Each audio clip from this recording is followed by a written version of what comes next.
today's topic is about techniques, behaviors, patterns on how narcissistic behaviors try to trap us and take power over us and control us. So there's a couple things where the first thing is they love bomb us. So when they come into our lives, they make us feel really loved, and also they mimic the things that we do, and they learn everything about us. They study us, and then eventually something happens, and it's traumatic. You know, something happens within the relationship, and we, the abuser and abused, I'm going to use those terms. I won't call myself a victim, and we shouldn't call ourselves victims, because we did choose it for a reason, to heal and to grow and to learn, so that we don't keep making that mistake over and over again, and we can live empowered lives and we can heal. So when there's that trauma situation, they create this trauma bond. And so there's this trauma bond, and that kind of like, we love them, but then we have this trauma. And so it's like this weird dynamic, and it's a very manipulative, controlling maneuver. Yeah, it's a maneuver. And so the more and more the relationship goes on, because of that one incident, and we accepted it, we came back, then they try more things, and they really get that power over us. But then they love bomb us again. So they'll make us feel loved and like important, and that, you know, they care about us.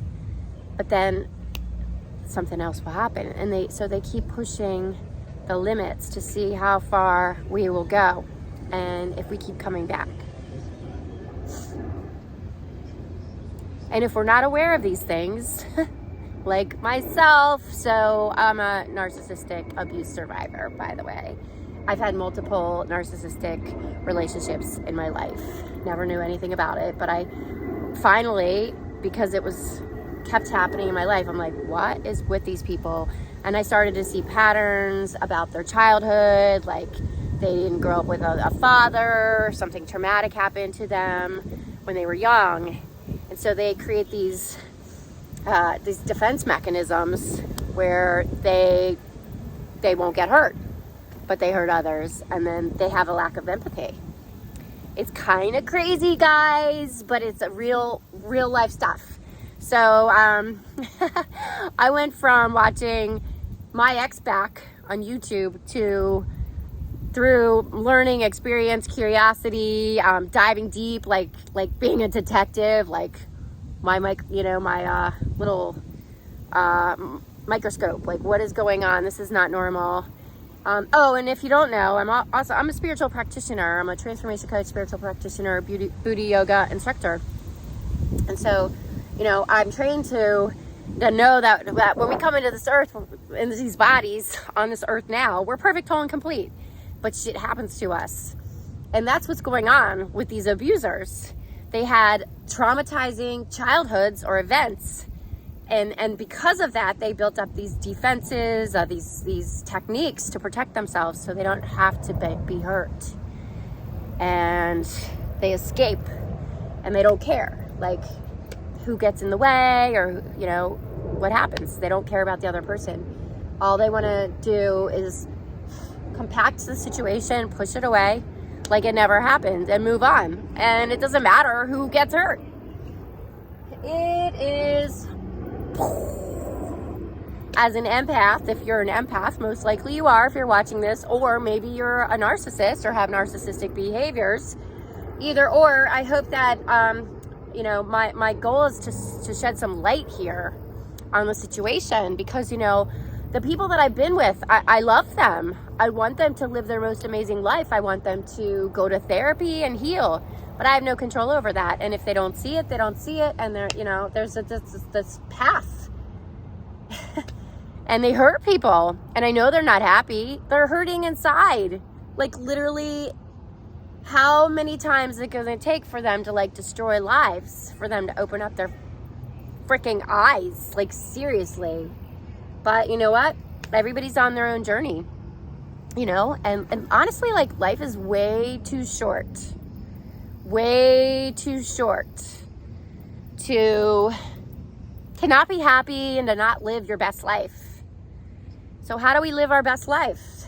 In my opinion, we tap into the God within, the light within, and our passions, and we have compassion and kindness, and we do what we love. We're passionate about life. We take care of ourselves. We live happy lives. We're not putting toxins into our body, which I, used to do. I used to just drink my life away, and I used to listen to everybody else. I wasn't living authentically like who I was. I wore masks. That's the other thing. They wear masks. They wear masks. And it depends who they're dealing with and what mask they're wearing. So it's a game. It's a game. I also watch The Game Exposed, that channel, and she's like totally brought into such, enlightened me. I'm so grateful for other people who are already sharing this, because I just never knew. I just didn't even think it was a possibility for someone to be so sneaky and so selfish and just not, and so hurt, unhealed. These people are unhealed. So the only way is for them to actually see their bullshit and to get help and to make change. And so as much as I love the people that I've been with, I do. I love them unconditionally, because I'm on a different journey, a different path, and I've been through a different experiences to get to where I am today. And life's too short to be unhealed, unenlightened, like trying to work on raising our vibration. Not that it's enlightened is a whole other thing. I'm not saying I'm enlightened at all. Not at all. We're human. But to get a higher vibration, love, peace, joy is what I'm talking about. I am very, very human, and I'm healing myself because I drank for 35 years of my life, and I thought that was my life, but I don't know. God had a bigger plan. Universe had a bigger plan. And so,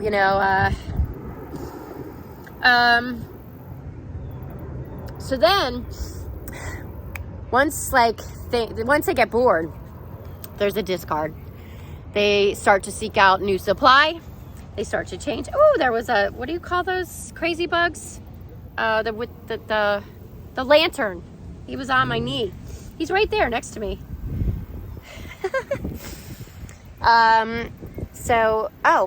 There's a guy taking a picture. There's a guy filming. It's interesting. Who knows what? I don't trust him. Okay, anyway. Okay. So then they find a new supply, and they start to drop little hints like, this is almost over.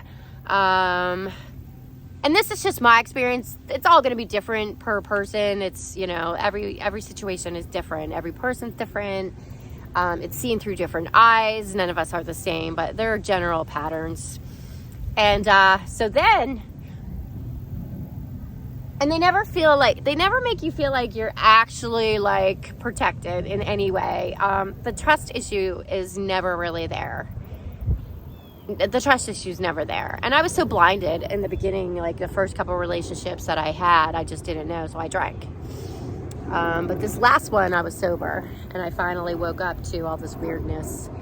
And so then you get the discard.